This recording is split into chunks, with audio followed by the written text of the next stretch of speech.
ፕሬዚደንት ጊዜያዊ ምምሕዳር ትግራይ ጀነራል ታደሰ ወረደ እቲ ብጭምጭምታ ዝበሃል ዝነበረ ብወግዒ ሓደገኛ ብተና ዓቕሚ ትግራይ ምዃኑ ዝግለጽ ስጉምቲ ወሲዶሎም።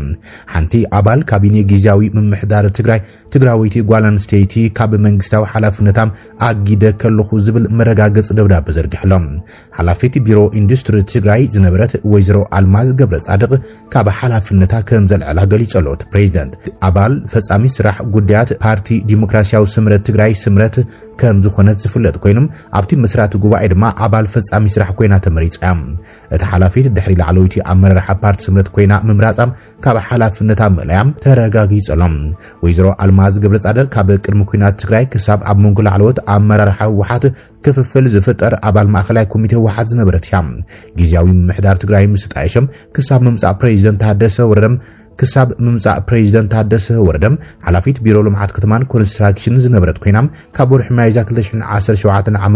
ናብዚም ሓላፊት ቢሮ ኢንዱስትሪ ኮይና ኣገልጊላ እያ። እታ ሓላፊት ብምኽንያት ፖለቲካዊ ኣተሓሳስባን ሰልፋንያ ካብ ሓላፍነታ ተኣጊዳ ዘላ። ኣብ ትግራይ ስጋት ኩናትን ድሕነትን ስእነት ምሕደራን ስዒቡ ብኣሽሓት ዝቑጸሩ መንእስያት ትግራይ ትሕቲ ዕድመ ህፃናትን ናብ ሓደገኛ ጉዕዞ ስደት የምርሑ እዮም ዘሎም። ካብ ትግራይ ዘይሕጋዊ ስደት መንእስያት ዝምልከቱ ዘሕዝኑ ጸብጸባት እዮም ዳርጋ መዓልታዊ ዝወፅእ ዘሎም። ፖሊስ ትግራይ ኣብ ዝሓለፉ መዓልታት ተመሳሳሊ ዜናታት መሓዝ ኮብለልቲ ዘርጊሑ እዮም። ነቶም ዝሓዙ ሒዞም ናብ ሓደገኛ ጉዕዞ ስደት ዘምርሑ ዘለው ዝበሎም መንእስያትን ህፃናትን ሒዘ እናበለዩ ጸብጸባት ዝርግሕ ዘሎም። ሎሚ ድማ ካብ ዝተፈላለዩ ኣከባቢታት ትግራይ ተኣኻኺቦም ብበረኻታት ዓፋር ይጓዓዙ ዝነበሩ ልዕሊ 100 ኮብለልቲ ኮሚሽን ፖሊስ ትግራይ ምስ ኮሚሽን ፖሊስ ክልል ዓፋር ብምትሕባር ናብ ዓዶም ክምለሱ ገይረዮም ኣለኹ ኢሎም። እቶም 40 ደቂ ኣንስትዮ ዝርከቦም 106 ኮብለልቲ ወይ ድማ መንእስያት ጥቅምቲ 18 2018 ዓ.ም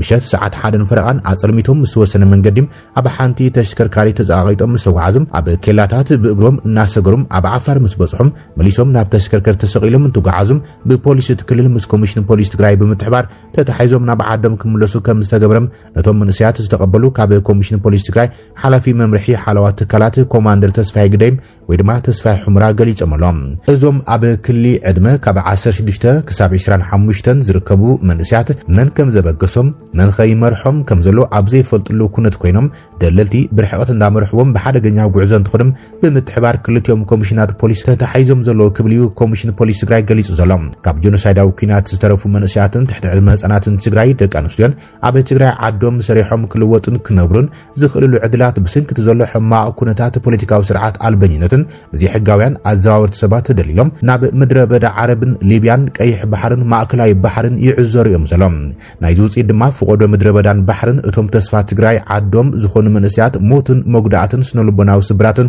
ይበጽሖም ይዘሎም። ሽዕኳ ድሕሪ ስምምዕነት ፕሪቶሪያ ትግራይ ናብ ስርዕ ኩነታት ክትምለስ እያም ዝብሉ ተስፋታትን ተነብሩም ኣብ ውሽጢ ህወሓት ዝመርሖ ፖለቲካዊ ትግራይ ዘጋጠመ ቆልውላዊ ስርዓት ኣልበኝነትን ስዒቡም ተጋሩም ዓዶም ገዲፎም ብዝተረኸበት ኣጋጣሚ ናብ ሓደገኛ ጉዕዞ ስደት እንትግስግሱን ኣብ ኢድ ዘይሕጋውያን ኣዘዋወርቲ ወዲቖም መንእስያት እንትሳቀዩ ወይ ድማ እንትቕተሉ ዘመልክቱም ጸብጻባት በብእዋን ይወፅኦም። እዚ ትግራይ ገጢሟ ዘሎ ሓያል ማሕበራዊ ቅልውላዊ ፍልሰት መንእስያታ ደው ንምባል ብስርዓት ክስራሕ ስምምዕነት ፕሪቶሪያ ብምሉእነት ክትግበር ኣብ ትግራይ ስራሕቲ ዳግመ ሕውየት ክካየዱን መንእስያት ካብ ስጋት ኩናት ክወጽእ ጌርካ ዕድል ስራሕ ክፍጠረሎም ኣብ ዓዶም ክነብሩም ኣብ ትግራይ ንኹሎም ሓይልታት ፖለቲካ ትግራይ ዘሓቆፈ ስኒት ዘለዎ ሰላማዊ ናይ ፖለቲካዊ ስግግር ስርዓት ብቁልጡፍ ክፍጠር ከም ዘሎ እዮም ካብ ኤሊታት ትግራይ ጻውዒታት ዝቕርቡ ዘሎም። ብስንኪ ጽንተታዊ ኩናት 14,000 መምህራን ትግራይ ናብ ቤት ትምህርቲ ከም ዘይተመለሱ ተረጋጊጸሎም። ኮሚሽን መጽናዕቲ ጆኖሳይድ ትግራይ ብስንኪ ጽንተታዊ ኩናት ኣብ ዓውዲም ማሕበራዊ ዝበጽሖ ዕንወትን ኪሳራን ዝድህስስ ሰነድ ዕላው ገይረሎም። እቲ ሰነድ ዓውዲ ትምህርቲ ትግራይን ኣብ ዘፈራት ማሕበራዊ ካብ ዝበጽሕ ዕንወት ዝዓበየ ብጽሒት ከም ዝወስድ ኣመልኪቶሎም። ካብ ርካቦት እቲ መጽናዕቲ ኣብ ዘፈር ማሕበራዊ ካብ ዘጋጠመም ናይ 10.86 ቢልዮን ዶላር ዕንወትን ኪሳራን እቲ 5.38 ቢልዮን ዶላር ኣብ ዓውዲ ትምህርቲ ዝበጽሐ እዮም።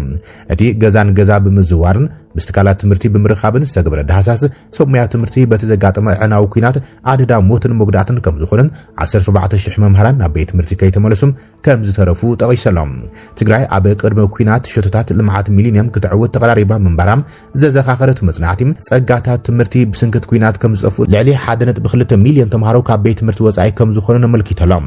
እቲ ኩናት 18.11 ሚእታዊ ትካላት ትምህርቲ ፈጺመን ካብ ስራሕ ወጻኢ እንትገብር እተን ልዕሊ 47 ሚእታዊ መሰረተ ልምዓትን ብምግዶም ብቑ ኣገልግሎት ክህባ ናብ ዘይኽእላሉ ብርኪም ኣውሪድዎን ይብል ተሓድሽ ጸብጻብ ልዕሊ 34.5 ሚእታዊ ትካላት ትምህርቲ ዋላውካ ዕንወትን ተጋጠመን ብውስን ዓቕሚ ኣገልግሎት ይህባ ከም ዘለዋን ግን ገሊጸሎም ትግራይ ናይ ምብራስ ሰይጣናዊ ዕላማ ሒዞም ዝወፈሩም ኣጽነቲ ሓይልታት ንዓውዲ ትምህርቲ ትግራይ ልዑል ሃስያ ስለ ዘውረዱም ምዝገባ ተምሃሮ ብ80 ሚእታዊት ከም ዝነከየውን ኣረዲአሎም ብስንክት ዕንወት ጽሬት ትምህርቲ ናብ ሓደጋ ተቓሊዑ ከም ዘለውን እቲ ሰነድ ገሊጾም ዕላዊ መጽናዕቲ ኮሚሽን ኩሎም ሰብ ግደ ተረባሪቦም ንዓውዲ ትምህርቲ ትግራይ ከድሕኑ ጻውዒት ተቕሪቦም ነቲ ዕንወትን ጥፍኣትን ብምፍጻም ሰራዊት ኤርትራን ኢትዮጵያን ቀደም ሰዓብ እጃሞም ከም ዘሎም ድማ እቲ ሰነድ ረጋጊጸሎም እቲ ኮሚሽን ቅድም ክብል ዕላዊ ኣብ ዝገብሮ ውጽኢት መጽናዕቲ ልዕሊ 152,000 ኣዋልድን ደቂ ኣንስትዮን ከም ዝተዓመጻን 166,000 ድማ ግዳያት ጾታዊ መጥቃዕቲ ከም ዝኾናን ኣረጋጊጸሎም እዚ ድማ ሰራዊት ኤርትራ ኣብ ትግራይ ዝተኻይዱም ኣዝዮም ዘስካሕክሑ ግፍዕታት ብቀደም ሰዓብ ብበዝሒ ዝፈጸመ ከም ዝኾነ እዩ ኮሚሽን መጽናዕቲ ጆኖሳይድ ትግራይ ኣረጋጊጹ ዘሎም አምባሳደር ኢትዮጵያ ኣብ ኬንያ ዝኾነ ላዕለዋይ ወተሃደራዊ ጀነራል ሌተናል ጀነራል ባጫ ደበለም ጉዳይ ወደብ ዓሰብ ሓዱሽ አጀንዳ ከም ዝኾነ ገሊጾም ቅድሚ ሕዚ ኣብ መንጎ ቀዳማይ ሚኒስትር አብይ አሕመድን ፕሬዚደንት ኤርትራ ኢሳያስ አፈወርቅን ዝተሰማምዕሉ ምዃኑ ዘመልከተ እቲ ጀነራል ኣብ ማሕበራዊ መራኸቢታት ገጹ ብቋንቋ ትግርኛ ዘርጊሕሎም ጀነራል ባጫ ብቋንቋ ትግርኛ ኣብ ጽሓፎ መልእኽቲ ቀዳማይ ሚኒስትር አብይ አሕመድ ምስ ፕሬዚደንት ኢሳያስ ኣብ አዳራሽ ሚሊኒየም አዲስ አበባ ኣብ ዝተኻይደ መድረኽ ኣነን ፕሬዚደንት ኢሳያስን አሰቢና ንካፈል ዝበሎም ኣዘኻኺሮም እቲ ጀነራል ወሲኹም ፕሬዚደንት ኢሳያስን ኢዱ ኣብ ግንባሩ ብምንባር ናይ ደገፍ ምልክት ዓሰብ ምስ ህዝቢ ኢትዮጵያ ንምክፋል ምስምምዑ ገሊጹ ምንባሩ ኣዘኻኺሮም በዚ መሰረት ጉዳይ ዓሰብ ሃንደበት ዝተለዓለ ሓዱሽ አጀንዳ ዘይኮነስ ቅድሚ ሕዝቡን ኣብ መንጎ ክልቲኦም መራሕቲም ዝተሰማምዕሉ ጉዳይ ከም ዝነበረ ገሊጾም ኣብ መወዳእታ ዓሰብ ካባና ብውዲት ዝተሰረቐም ሃብትን ንብረትን ኢትዮጵያ ብምባል ጽሑፍ ዛዚሙ እቲ ጀነራል ኣብ 2018 ኣብ መንጎ ኢትዮጵያን ኤርትራን ታሪኻዊ ስምምዕ ሰላም ዝተኸተመም ኣብ ትግራይ ጆኖሳይዳል ኩናት ዝወረደ ኮይኖም ክልቲን ሃገራት ዝዓበየ ህዝብን ህዝቢ ቁጠባዊ ርክባትን ክምስርታን ከጠናኽራን ተጽቢት ተገይሩ ነይሮም ክልቲኦም መራሕቲ ኣብ ተዋን ኣብ ዝተፈላለዩ መድረኻት ብሓባር ይቐርቡ ዝነበሩ ኮይኖም እቲ መደብ ኣዳራሽ ሚሊኒየም ድማ ኣካል ናይቲ ዘካይድዎ ዝነበሩ ርክባት እዮም ኣብ ተዋን ኣብ ህዝባዊ መድረኻት ክልቲኦም መራሕቲ ብዛዕባ ሰላምን ፍቕርን ቁጠባዊ ምትሕግጋዝን ብሰፊሑ ይዛረቡ ነይሮም መንግስቲ ኤርትራ ዓሰብ ሓዊሱ ኩለን ወደባዊት ከተማታቱም ዘይምንዛዓን ክፋል መሬቱን ምዃንን ብዛዕባ ላዕላውነትን ፍጹም ከም ዘይደራደር ብተረጋጋሚ እናገለጸ መጽኦም ብድሕሪ መልእኽቲ ጀነራል ባጫ ድማ ካብ ኤርትራ ዝተዋሃበ ወግዓዊ መልሲ የለን እዮም ጀነራል ባጫ ዘሕለፈ መልእኽቲ መንግስቲ ኢትዮጵያ ዋነት ወደብ ቀይሕ ባሕሪ ናይ ህላዊ ጉዳይ ምዃን ብግልጽ ክእውጅ ኣብ ዝጀመረሉ እዋን እዮም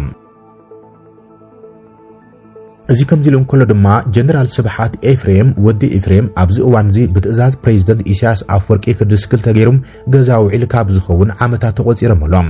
እቲ ጀነራል ካብቶም ጀጋኑን ሙሉ ዓቕሚ ውትድርናን ፖለቲካን ዘሎም ዝነቁሑ ዝበሃሉ ጀነራላት ኤርትራ ሓደ ምዃኑ ተጋደልቲ ትግራይ እውን ብተደጋጋሚ እንትምስክሩሉ ይስምዓዮም ጀነራል ጻድቃን ገብረትንሳኤ ምስ ጀነራል ስብሓት ኤፍሬም ወዲ ኤፍሬም ጥቡቕ ምሕዝነት ከም ዝነበሮም በዓሉ ጀነራል ጻድቃን ኣብ ዝተፈላለዩ ኣጋጣሚታት እንትገልጹ ተሰሚዕዮም ድማ ካብቶም ተጋሩ ጀነራላት ሓደ ዝኾነም ሌተናል ጀነራል ዮሐንስ ገብረ መስቀል ወይ ድማ ጆን መንጋግ ብዛዕባ ወዲ ኤፍሬም ዝደስከለሉ ዋጋ ዝኸፈለሉን ናይ ህይወት ኣጋጣሚ ዘርዚሩ ገሊጸሎም ድሕሪ ኣብ 2018 ቋጽራ አውሮፓውያን ምምጻእ ቀዳማይ ሚኒስትር አብይ አሕመድ ናብ ስልጣን ሲዒቦም ምስ መንግስቲ ኤርትራ ዝተገብረ ስምምዕነት ሰላም ከም ዝነበረ የዘኻኸር ቀዳማይ ሚኒስትር አብይ አሕመድ ፕሬዚደንት ኢሳያስ አፈወርቅን በተደጋጋሚ አዲስ አበባን አስመራን እንትራኸቡም ቀንዲ አጀንዳኦም ጉዳይ ኣጣቕማ ወደባት ኤርትራ ምዃኖም እቲ ቀዳማይ ሚኒስትር ኣብቲ ዝሓለፈ ሰሉስ ኣብ ፓርላማም ዕላዊ ገይርዎ እዮም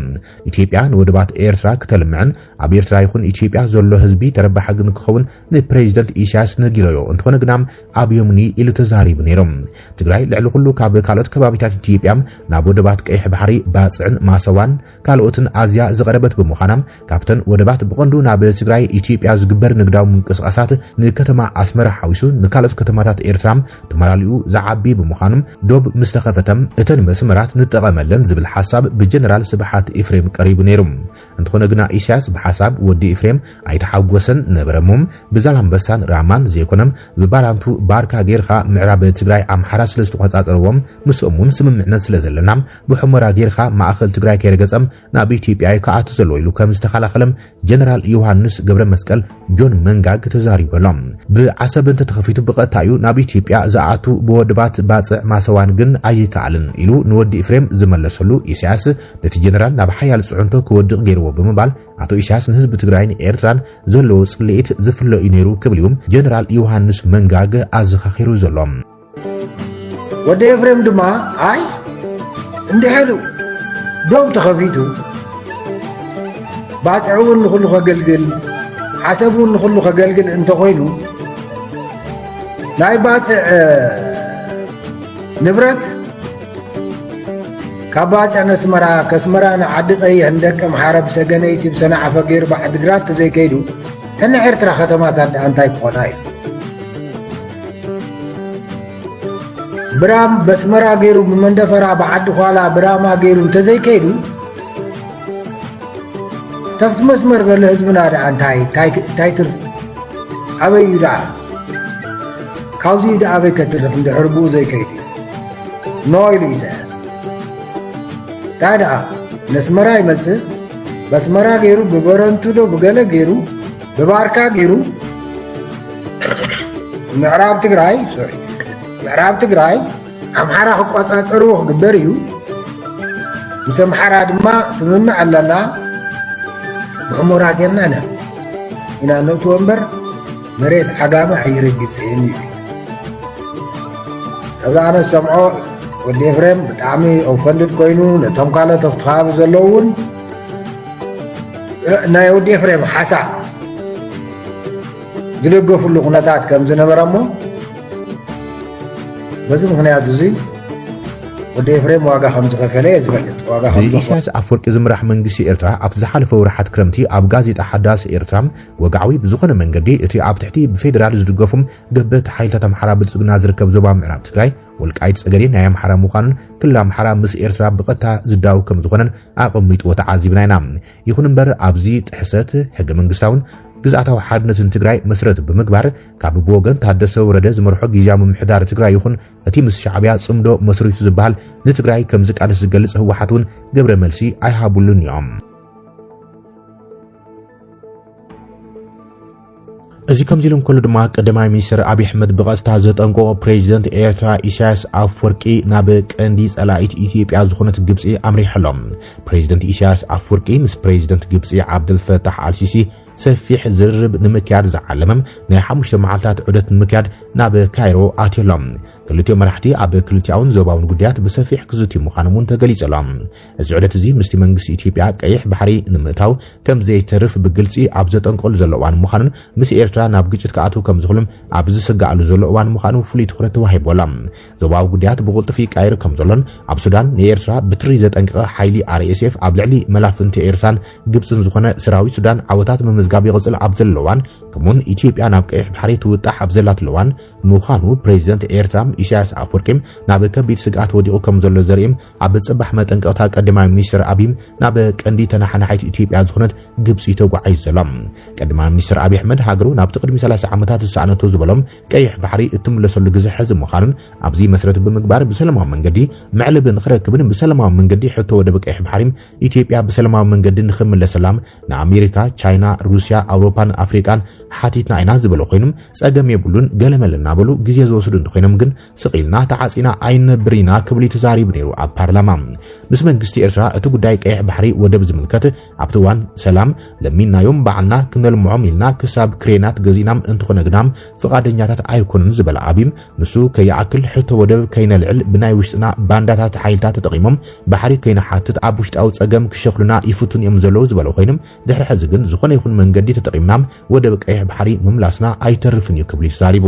ናብ ግጭት እንተኣትውን ኢትዮጵያ ኣብ ልዕሊ ወተሃደራዊ ዓቕሚ ከም ዘላን እቲ ውጽኢት ናብ መን ከም ዘብል ፍሉጥ እዩ ክብል ክብል ብቁልዕ ተሓንዮም ፊልድ ማርሻል ብርሃኑ ጁላ እውን ኣብ ዝሓለፈ ሰሙን 200 ሚልዮን ህዝቢ ብ2 ሚልዮን ህዝቢ ተዓጽዮም ኣይተርፍን እዩ ክብል ብግልጺ ንኤርትራ ብምምልኻት ተሓንዮም ሰበስልጣናት ኣስመራ ድማ መንግስቲ ብልጽግና ናይ ውሽጣዊ ጸገማቱ ናብ ወጻኢ ቀይሕ ባሕሪ ብዝብል ሕማም ክሸፋፈን ይፍትንሎ ብምባል ነታሃቀነ ቀይሕ ባሕሪ ንላዕላውነት ኤርትራም ዝጥሕሲ ብምባል ወተሃደራዊ ትንኮያ ምዃንዮም ዘጠንቅቑ ዘሎም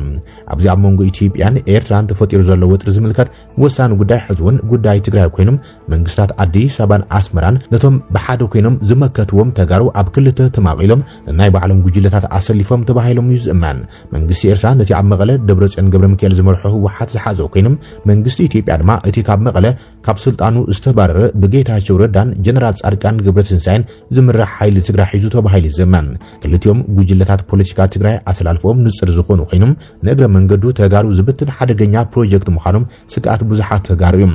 ቀድማ ሚኒስትር አብይ ነቲ ጆኖሳይዳል ኩናት ትግራይ ደው ዘበለ ስምምዕነት ፕሪቶሪያም ምስ ጌታቸውን ጻድቃን ኣሰፋ ብርሃኒና ፈሪምና ዝበለ ኮይኖም ህወሓት ድማ ፈራሚ ስምምዕነት ፕሪቶሪያም ህወሓት እምበር ውልቀ ሰባት ኣይኮን ክብልዮም ዝከላኸል ዘሎም ጉዳይቲ ብመንግስቲ ፌደራል ዝለኣኹም ሓይልታት ካብ ትግራይ ተመንጽኦም ኣብ ቁጽጽሩ ዝቕጽል ዘሎ ግዝኣት ምዕራብ ትግራይ እውን ካልእ ቀንዲ ነጥቢ ናይ ኩሉ ዝኽል ግጭት ሓደ ኮይኑ መንግስቲ ፌደራል ምስ ሓይልታት ፋኖን ኦነግን ዘካይዶ ዘሎ ውሽጣዊ ግጭት እውን ካልእ ጽልዋ ዝፈጥረሉ ጉዳይ እዞም ምስ መንግስቲ ኢትዮጵያ ኣብ ተጻብኦ ዘለዎ ሓይልታት ንህወሓት ሓዊሶም ብመንግስቲ ኤርትራም ከም ዝድገፉ እዩ ከሲስዎም እዚ ድማ ነቲ ኣብ መንጎ ኢትዮጵያን ኤርትራን ክፍጠር ዝኽእል ወጥሪም ሓይሊ ሚዛን ብውሽጢ ኢትዮጵያ ዘርኢ ኮይኖም ካብ ወጻኢ ድማ መንግስቲ ኤርትራ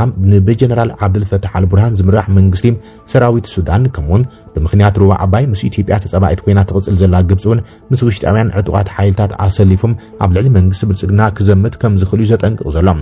መንግስቲ ኢትዮጵያ ድማ ኣብ ዘባውያን ሓይልታት ማለት እውን ብጀነራል ሓምዳን ደጋሎ ዝምራሕ ሓይሊ RSF ሕብራት ዓረብ ኤሚሬትስ ብቐንዱ ከምውን ኬንያን ሶማሊያን ሶማሊላንድን አንጻር ስርዓት ኢሳያስ አፈወርቂ ዝንቀሳቀሱም ተቋምቲ ዕጡቃት ሓይልታት ኤርትራን ከም ዝሓዘ ይዝመን ዑደት ፕሬዚደንት ኢሳያስ አፈወርቂ ናብ ግብጽ ካይሮም እንታይ ዞባዊ ምዕባለ ክወልድ ብቐጻሊ ዝረኣይ ኮይኖም ብወገን ኢትዮጵያ ዝወሃበ ግብረ መልስ እውን ንጽበኢና